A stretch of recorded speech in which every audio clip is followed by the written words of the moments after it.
America has not won a major conventional war since 1945, but during that same period, it has brought entire national economies to their knees, without a single soldier crossing a border.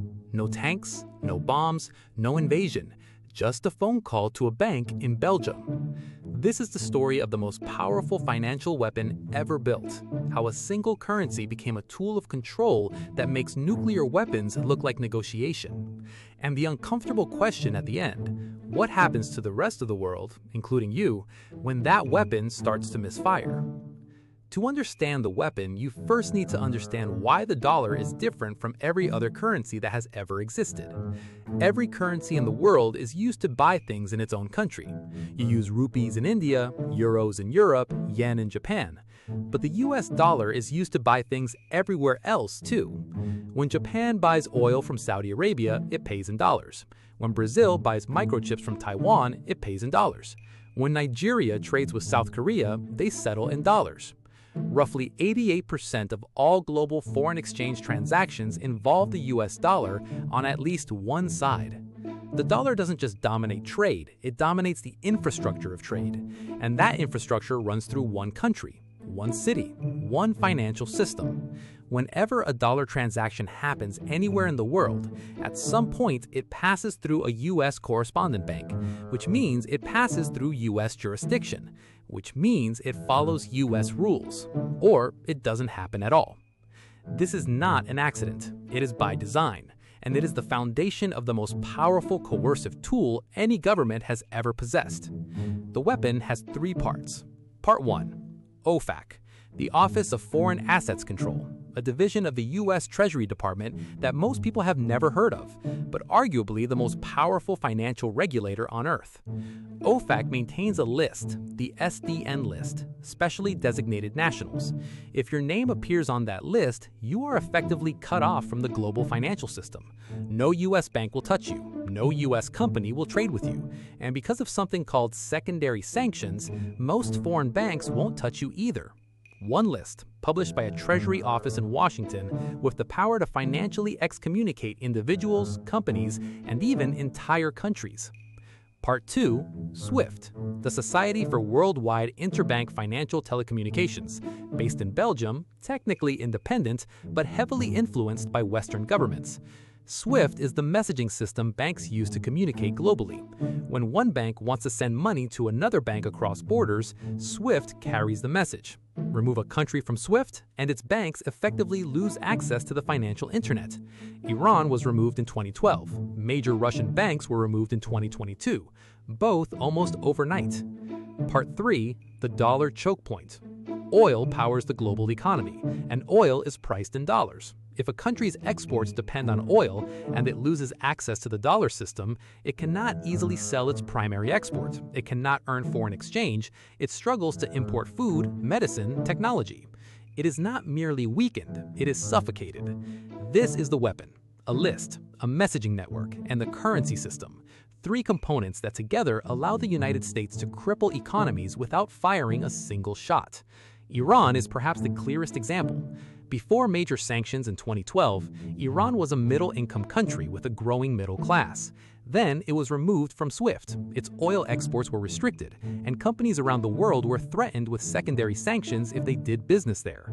The results were dramatic. Economic growth collapsed, the currency lost most of its value, inflation surged, and living standards fell sharply. Not because of war, not because of natural disaster, but because access to the global financial system was restricted. And this is where the story becomes complicated. Supporters argue the sanctions were necessary because of Iran's nuclear program. Critics argued ordinary citizens paid the highest price.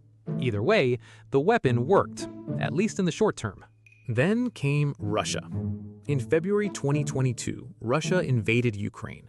Within days, the United States and its allies launched the largest sanctions campaign in modern history.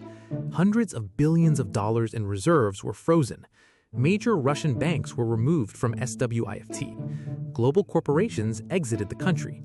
Many observers predicted economic collapse. But something unexpected happened. Russia didn't collapse. Its economy shrank initially, then recovered. Not comfortably, not without pain, but it survived. Why?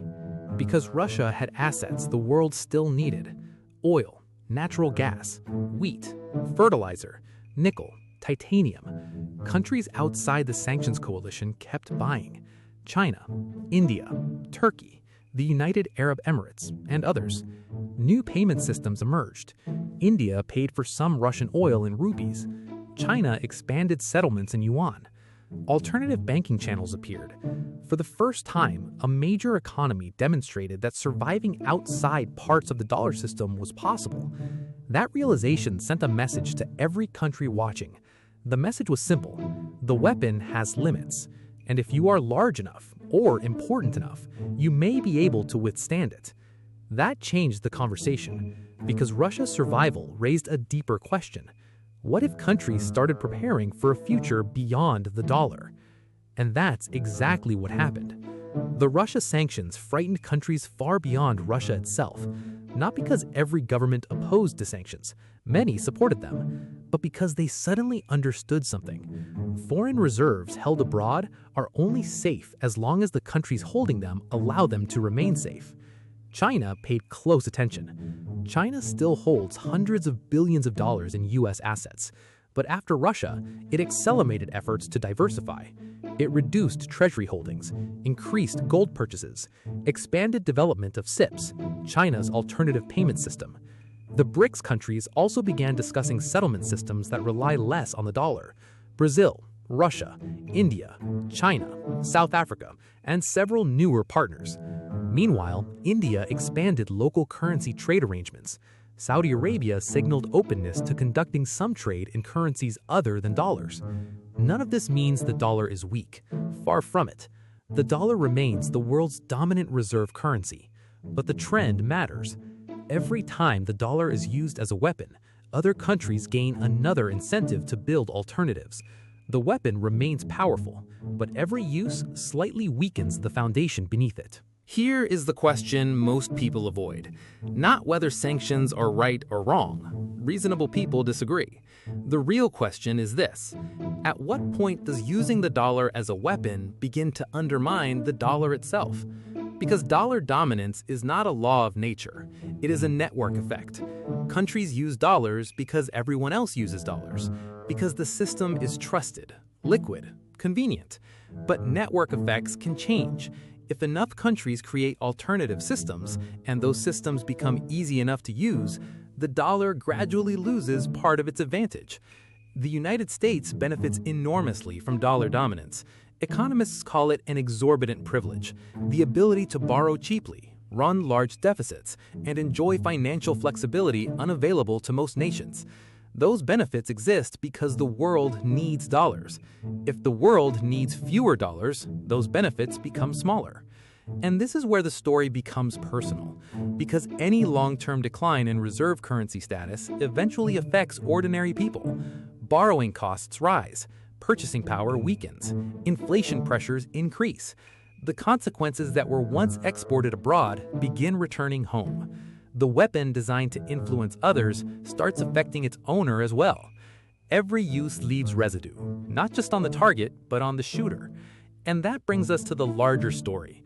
This isn't really about Iran, or Russia, or Venezuela. It is about global power.